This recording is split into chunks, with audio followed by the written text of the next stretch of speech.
طالبانو آخر هم د نجونو تعلیم ناروا وګڼلو. د لوړو زده کړو وزیر کوم امر وکړ؟ ویډیو ګورئ او نورو مطالبو لپاره سوله افغان چینل د سره سبسکرایب کړئ. د طالبانو د لوړو زده کړو وزیر نظام محمد ندیم ویلي چې د نجونو د پوهنتونونو او ښوونځیو د پرانیستلو په اړه بیړنی تصمیم نیول شوی نه دی. هغه څرګنده کړه چې په دې اړه د طالبانو مشرانو ترمنځ مشورې روانې دي او پریکړه به وروسته له څېړنو اعلان شي. ندیم وویل که دیني عالمان د نجونو د ښوونځیو او پوهنتونونو د پرانیستلو لپاره د درس ویلو اجازه ورکړي، پوهنتونونه به پرانیستل شي، که نه تړلي به پاتې شي.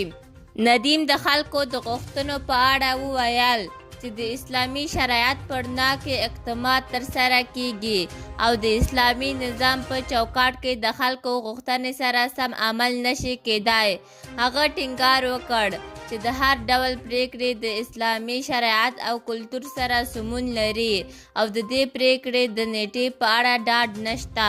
طالبانو د لوړو زده کړو وزیر د لوړو زده کړو په برخه کې د 114 د نصابونو د اصلاحاتو په اړه هم خبرې وکړې او وی ویل چې دا نصابونه د طالبانو د مشر هیبت الله ته د تایید لپاره استول شوي دي.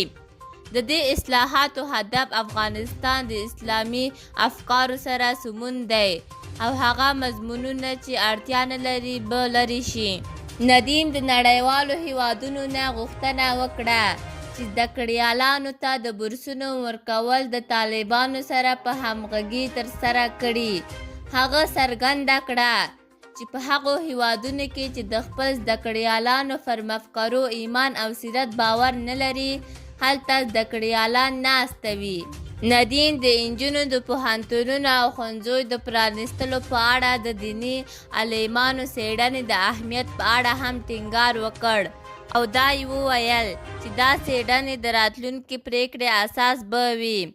خو هغه دا هم وویل چې که هر چاته د نجونو زده کړې روا ښکاري وزارت ته دې راشي موږ ته دې قناعت راکړي.